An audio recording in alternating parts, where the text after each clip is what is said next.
Mesdames et messieurs, bonjour et bienvenue à la revue de presse de ce 24 avril 2024. La presse dans son ensemble propose un contenu politique. Ainsi, Fraternité Matin revient sur les divorces à la fois politiques et civils entre Laurent et Simone Gbagbo.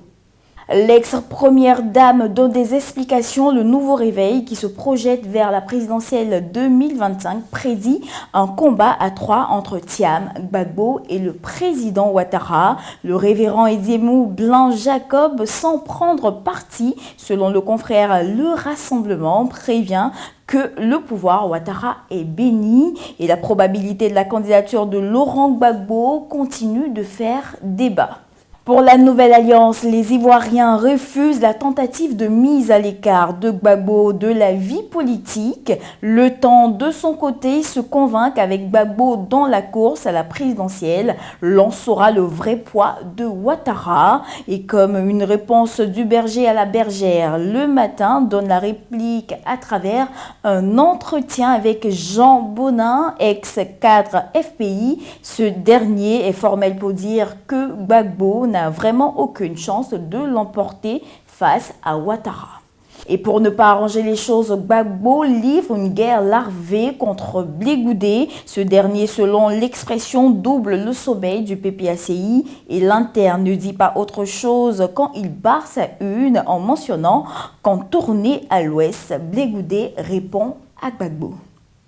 L'échange téléphonique entre le chef de l'État et Guillaume Soro et son retour subséquemment semble mis en péril.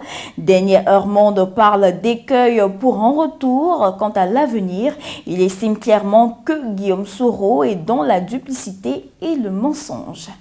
Du côté du PDCI, Tidjane Thiam poursuit ses réformes et son vent de restructuration. Selon l'héritage, Tidjane Thiam fait d'importantes nominations pour la redynamisation du parti. Le mandat qui a pris l'option de ne pas ouvrir sur un sujet politique rend compte des activités du Premier ministre qui, face aux énormes défis du secteur numérique, toujours selon le mandat, invite les régulateurs des médias de communication à la vigilance. Le journal relaie les remerciements de René Bourguin au président Ouattara et au Premier ministre Begré Mambé. Avant de clore, intéressons-nous à Soir Info qui rapporte un macabre fait divers qui a lieu à Anyama.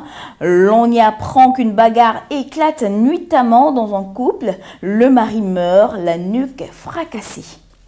Et terminons à l'international avec l'Inter qui nous emmène en Guinée où l'opposition s'organise pour mettre la junte militaire au pouvoir. La transition ne fait que trop durer. Mesdames et messieurs, c'est tout pour cette actualité. Nous vous donnons rendez-vous demain, même heure, même canal. D'ici là, portez-vous bien.